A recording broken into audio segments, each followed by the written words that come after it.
तो ग्वालियर से एक और बड़ी खबर है, जहां मंत्री ओपीएस भदौरिया का बयान आया।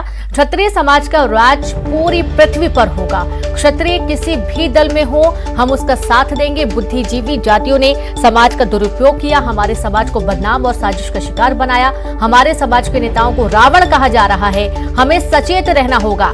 ओपीएस भदौरिया का ये बयान, ऐसे लोगों को हमारा समाज जवाब देगा। ग्वालियर चंबल में आज क्षत्रियों का राज। ग्वालियर क्षत्रिय महासभा का दशहरा मिलन समारोह किया गया, जहां नेता प्रतिपक्ष डॉक्टर गोविंद सिंह कार्यक्रम की अध्यक्षता कर रहे थे। बुद्धिजीवी जातियों ने समाज का दुरुपयोग किया।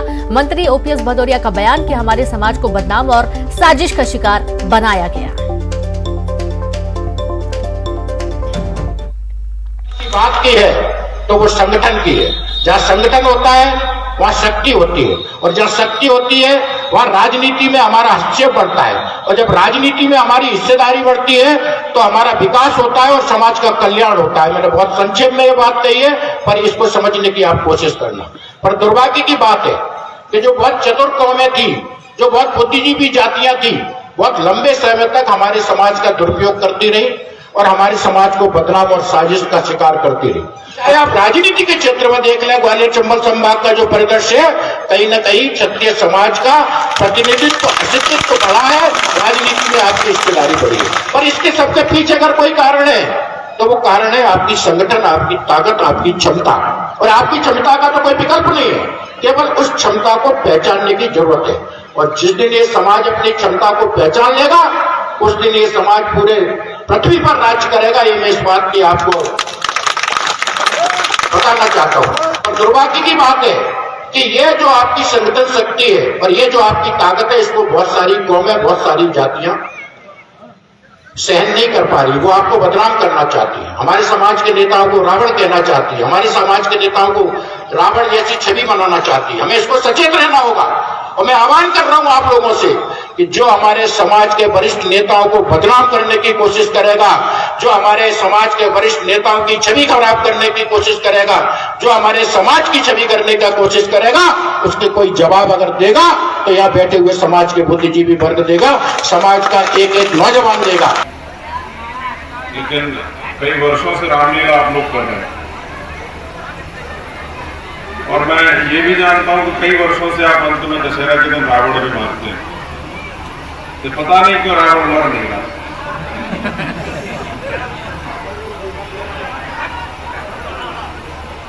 या तो नाभि नहीं मिल रही, या कोई विभीषण नाभि बताने वाला नहीं मिल रहा, क्योंकि आप निरंतर भगवान राम तीर से एक एक करके सर काटते हैं और वो सर पुनः पुनर्जीवित हो जाते हैं। तो आप लोग प्रण लें कि जितनी भी समाज में बुराइयां हैं, किसी भी प्रकार की बुराई।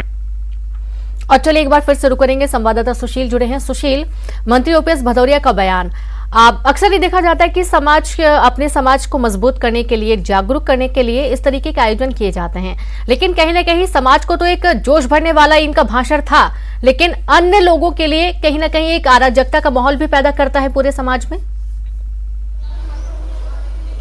बिल्कुल सही बात है। देखिए, ग्वालियर में दशहरा मिलन कार्यक्रम आयोजित किया था राजपूत समाज ने। इसी कार्यक्रम में मंत्री ओपीएस भदौरिया ने इस तरह के बयान दिए। निश्चित तौर पर जो अगर राजनीतिक दृष्टि से देखें तो गैर मर्यादित बयान है, और उन्होंने जिस तरह से कहा कि पूरा ग्वालियर चंबल अंचल उसमें क्षत्रियों का राज है, आने वाले समय में अगर क्षत्रिय एक रहे तो कोई भी पार्टी हो, पूरी पृथ्वी पर क्षत्रियों का राज होगा। साथ ही उन्होंने अपनी ही पार्टी के पूर्व विधायक और प्रदेश उपाध्यक्ष मुकेश चौधरी पर इशारों में तंज कसते हुए कहा कि कुछ उच्च जाति के लोग हैं जो हमारे नेताओं को रावण तक कह रहे हैं या हमारी समाज को बदनाम करने का काम कर रहे हैं। ऐसे लोगों को हम एकता से जवाब दें, और आने वाले समय में अगर ये समाज एक रहा तो निश्चित तौर पर पूरी दुनिया में उनका राज होगा।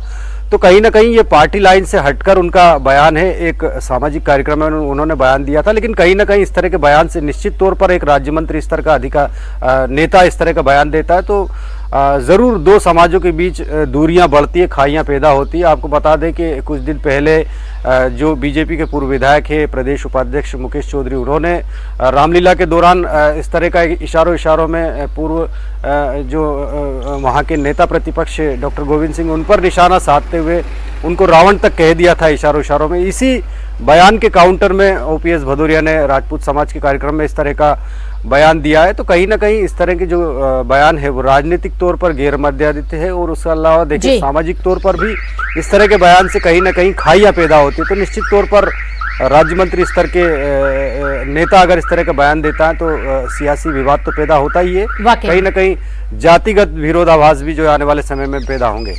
जी बिल्कुल, बहुत शुक्रिया आपका सुशील तमाम जानकारी साझा करने के लिए। तो इस तरीके से कहीं ना कहीं समाज में एक अराजकता का माहौल भी बनता है, और ऐसे बयानों से मंत्रियों को बचना चाहिए जो समाज में एक दूसरे के प्रति विरोध उत्पन्न करें। चलिए।